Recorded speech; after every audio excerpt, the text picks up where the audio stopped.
Barnabas adalah murid Yesus atau Nabi Isa menurut Islam, dan ini adalah cerita singkat tentang Barnabas dan 10 fakta tentang Barnabas menurut versi tanpa berpihak kepada agama manapun. Inilah 10 fakta tentang Barnabas. Siapa Barnabas dan apa peran yang ia berikan di awal mula kekristenan? Simak video ini sampai selesai.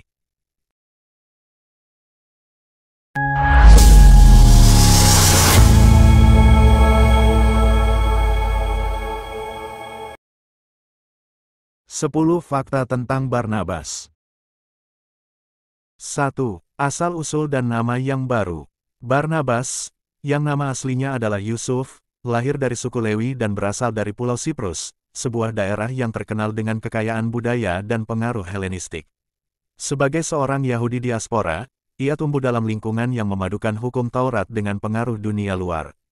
Meskipun berasal dari luar tanah Yudea, ia memiliki semangat yang dalam terhadap hukum Allah dan cinta terhadap sesama. Saat kekristenan mulai bertumbuh di Yerusalem setelah kebangkitan Yesus, Yusuf adalah salah satu dari mereka yang mendengar kabar Injil dan percaya. Ia tidak hanya menjadi pengikut pasif, melainkan mempersembahkan seluruh hidupnya untuk pekerjaan Tuhan. Karena kemurahan hatinya, Yusuf menjual sebidang tanah miliknya dan menyerahkan seluruh hasil penjualan itu kepada para rasul untuk dibagikan kepada jemaat yang membutuhkan. Tindakan ini sangat menyentuh hati para pemimpin gereja awal, hingga mereka memberinya nama julukan, Barnabas, yang berarti, anak penghiburan. Nama ini tidak hanya menggambarkan tindakannya, tetapi juga karakternya yang lemah lembut, murah hati, dan penuh semangat untuk membangun sesama. 2. Sang pembela Paulus yang terbuang. Pada masa itu, nama Saulus dari Tarsus masih menakutkan bagi para pengikut Yesus. Ia dikenal sebagai penganiaya gereja, seseorang yang dengan semangat tinggi mengejar dan menangkap mereka yang mengaku sebagai murid Kristus. Namun, ketika ia bertobat dalam perjumpaannya yang ajaib dengan Yesus di jalan menuju Damsyik, banyak orang Kristen masih meragukan kesungguhannya. Mereka mencurigainya sebagai mata-mata atau jebakan. Dalam ketegangan dan rasa takut yang menyelimuti para murid, Barnabas muncul sebagai suara keberanian dan pengampunan. Ia membawa Saulus kepada para rasul dan menceritakan bagaimana Tuhan menampakkan diri kepada Saulus, serta bagaimana ia dengan berani memberitakan nama Yesus di Damsyik. Barnabas menjadi jembatan yang memungkinkan Paulus diterima dan mulai berkontribusi dalam pelayanan. Tanpa Barnabas, sejarah kekristenan mungkin akan kehilangan salah satu rasul terbesar. Tindakan Barnabas bukan sekadar keberanian, tetapi juga bukti bahwa ia melihat melampaui masa lalu seseorang untuk menilai panggilan Allah dalam hidup orang itu. 3. Pelayanan di Antiokhia yang berkembang pesat. Saat kabar keselamatan mulai menjangkau orang-orang non-Yahudi, Antiokhia menjadi pusat baru dalam penyebaran Injil. Jemaat di Yerusalem mendengar bahwa banyak orang di Antiokhia percaya kepada Yesus dan menjadi murid. Untuk memastikan ajaran yang benar disampaikan, mereka mengutus Barnabas ke sana. Setibanya di Antiokhia, Barnabas melihat pekerjaan Allah yang luar biasa dan bersukacita. Ia mendorong para murid untuk tetap setia kepada Tuhan dengan hati yang teguh. Karakter Barnabas sebagai anak penghiburan kembali terpancar dalam pelayanannya di sana. Ia bukan hanya mengajar, tetapi juga memperkuat dan membangun jemaat. Namun, Barnabas menyadari bahwa pelayanan ini terlalu besar untuk ditanggung sendirian. Maka ia pergi ke Tarsus untuk mencari Paulus. Ketika ia menemukan Paulus, ia membawanya ke Antiokhia, dan mereka mengajar bersama-sama selama setahun penuh. Disinilah para pengikut Kristus pertama kali disebut Kristen. Antiokhia menjadi tempat penting dalam sejarah gereja, dan semuanya dimulai dari kepekaan Barnabas terhadap kebutuhan pelayanan dan semangat kerjasamanya dengan Paulus. 4. Misi penginjilan pertama dan tantangan awal. Dipenuhi dengan semangat Roh Kudus dan dorongan dari jemaat, Barnabas dan Paulus diutus dari Antiokhia untuk perjalanan misi pertama mereka. Bersama Yohanes Markus, mereka menjelajahi berbagai kota di Asia Kecil, Salamis, Pafos, Perga, dan lainnya. Mereka memberitakan Injil kepada orang Yahudi di sinagoga-sinagoga dan kepada orang-orang bukan Yahudi yang ingin mengenal Allah. Namun perjalanan ini bukan tanpa tantangan. Mereka menghadapi tantangan dari pemuka agama Yahudi, pengaruh penyembahan berhala, dan bahkan kekuatan okultisme. Di Pafos, mereka menghadapi seorang tukang sihir bernama Elimas, yang mencoba menggagalkan pemberitaan Injil. Dalam momen itu, Paulus, penuh dengan Roh Kudus, menegur dan membutakan Elimas, sehingga penguasa kota yang menyaksikan peristiwa itu menjadi percaya.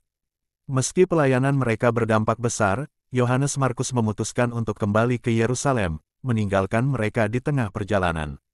Peristiwa ini kemudian menjadi titik awal konflik antara Barnabas dan Paulus. Namun bagi Barnabas, misi ini tetap menjadi momen penting, membuktikan bahwa Injil adalah kekuatan Allah yang mampu menembus perbedaan bangsa dan bahasa. 5. Perselisihan dengan Paulus dan perpisahan jalan. Ketika tiba waktunya untuk memulai perjalanan misi kedua, Barnabas ingin mengajak kembali Yohanes Markus, sepupunya. Namun Paulus menolak dengan keras karena Markus telah meninggalkan mereka pada misi sebelumnya. Perselisihan antara dua pemimpin besar ini begitu tajam hingga mereka memutuskan untuk berpisah. Barnabas membawa Markus dan berlayar ke Siprus, sedangkan Paulus memilih Silas dan pergi ke Syria serta Kilikia. Meskipun perpisahan itu menyedihkan, keduanya tetap melayani Tuhan dengan setia. Keputusan Barnabas untuk tetap memberi kesempatan kepada Markus menunjukkan betapa ia menghargai pertumbuhan dan pengampunan. Ia percaya bahwa seseorang yang gagal sekali tidak berarti gagal selamanya. Dan terbukti, Markus kemudian menjadi rekan pelayanan Petrus dan penulis Injil Markus. Meski perselisihan dengan Paulus mencerminkan kelemahan manusia, hal ini juga memperlihatkan keindahan karya Allah yang tetap berjalan melalui jalan yang berbeda. Barnabas tetap menjadi tokoh penting yang menanam benih kasih dan penguatan, bahkan saat jalannya tidak lagi sejajar dengan Paulus. 6. Pelayanan di Siprus dan jejak yang terlupakan. Barnabas bersama Yohanes Markus melanjutkan pelayanannya di pulau kelahirannya, Siprus. Meskipun Alkitab tidak mencatat secara rinci kisah pelayanan mereka setelah berpisah dari Paulus, namun tradisi gereja menyebutkan bahwa Barnabas berkhotbah di berbagai kota di Siprus dan membawa banyak orang kepada Kristus. Di antara masyarakat yang masih terikat penyembahan berhala, Barnabas menjadi cahaya pengharapan. Ia dikenal bukan karena kekuatan pidato atau mukjizat yang besar, melainkan karena ketulusan kasihnya. Ia mendengarkan mereka yang tertolak, menguatkan mereka yang tertindas, dan menyatukan hati yang terpecah. Kisah hidupnya menjadi kesaksian bahwa Injil tidak membutuhkan panggung megah, melainkan hati yang lembut dan penuh keyakinan. Barnabas membawa Injil ke desa-desa terpencil, membaptis orang-orang sederhana, dan mengajarkan mereka tentang kasih Kristus. Namanya tidak selalu disebut-sebut seperti Paulus, namun pengaruhnya tetap nyata dalam jejak-jejak jemaat kecil yang ia dirikan. Ia tidak mencari nama besar, hanya ingin setia sampai akhir kepada Sang Guru yang telah mengubah hidupnya. 7. Akhir hidup dan kemartiran. Menurut tradisi Kristen awal, Barnabas akhirnya mati sebagai martir di Pulau Siprus. Ia ditangkap oleh para pemimpin agama Yahudi yang menolak Injil dan merasa terancam oleh pertumbuhan gereja. Mereka menyeret Barnabas keluar kota dan melemparinya dengan batu hingga mati. Jenazahnya dikuburkan oleh Yohanes Markus, yang pada saat itu tetap setia menemaninya. Meski kematiannya tragis, Barnabas meninggalkan warisan yang tidak ternilai, gereja-gereja yang hidup, murid-murid yang kuat, dan teladan kasih yang tidak pernah pudar. Ia mati bukan sebagai pahlawan dunia, tetapi sebagai hamba Allah yang setia. Di saat-saat terakhirnya, ia tidak mengutuk atau melawan, melainkan menyerahkan hidupnya seperti gurunya dahulu. Namanya dikenang bukan karena kekuasaan atau mukjizat, tetapi karena kelembutan yang membangun, karena kesetiaan yang tidak menuntut sorotan. Seperti benih yang jatuh ke tanah, kematiannya menjadi awal bagi banyak kehidupan baru dalam Kristus. 8. Pengaruh terhadap Yohanes Markus dan Injil Markus. Barnabas memiliki pengaruh besar terhadap Yohanes Markus, yang awalnya dianggap gagal oleh Paulus. Berkat kesabaran dan pembinaan Barnabas, Markus tumbuh menjadi seorang murid yang setia. Ia kemudian menjadi rekan pelayanan Rasul Petrus, dan menuliskan apa yang ia dengar dari khotbah-khotbah Petrus menjadi kitab Injil Markus, salah satu dari 4 Injil dalam Perjanjian Baru. Tanpa Barnabas, Markus mungkin tidak pernah bangkit dari kegagalannya dan memberikan kontribusi sebesar itu bagi gereja. Pengaruh Barnabas adalah contoh bagaimana penghiburan dan kepercayaan dapat memulihkan seseorang. Ia tidak melihat kegagalan Markus sebagai akhir, melainkan sebagai bagian dari proses pertumbuhan rohani. Dan dari sana, lahirlah warisan yang berdampak global dan abadi. Tindakan Barnabas mengingatkan dunia bahwa dalam kerajaan Allah, yang penting bukan siapa yang tercepat atau terkuat, tetapi siapa yang mampu mengasihi dan memberi harapan. 9. Teladan bagi gereja dan pelayanan masa kini. Sepanjang sejarah gereja, Barnabas dikenang sebagai simbol penghiburan, pengampunan, dan keteguhan hati. Ia menjadi teladan bagi mereka yang bekerja di balik layar, yang tidak mencari kemuliaan pribadi, tetapi mengangkat orang lain agar bersinar.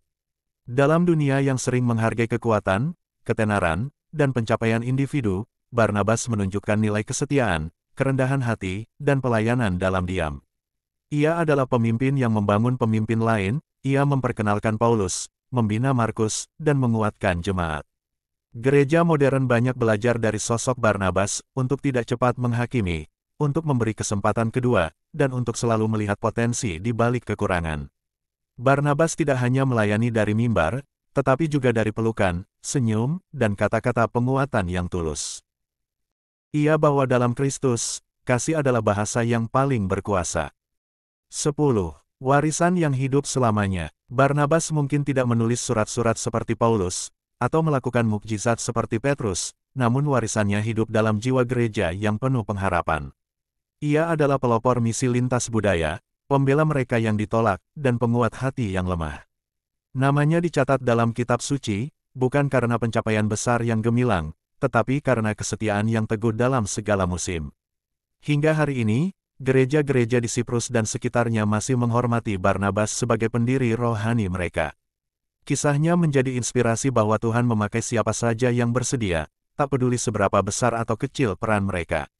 Barnabas mengajarkan bahwa membangun orang lain sama mulianya dengan memimpin mereka. Ia adalah sahabat yang tidak meninggalkan, gembala yang tidak menghakimi, dan pelayan yang tidak menuntut balasan. Dari awal sampai akhir, hidupnya adalah pujian bagi Allah yang penuh kasih dan anugerah.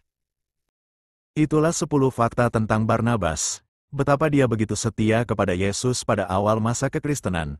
Meskipun dia berselisih paham dengan Paulus, hal itu adalah sesuatu yang harus kita pahami lebih mendalam.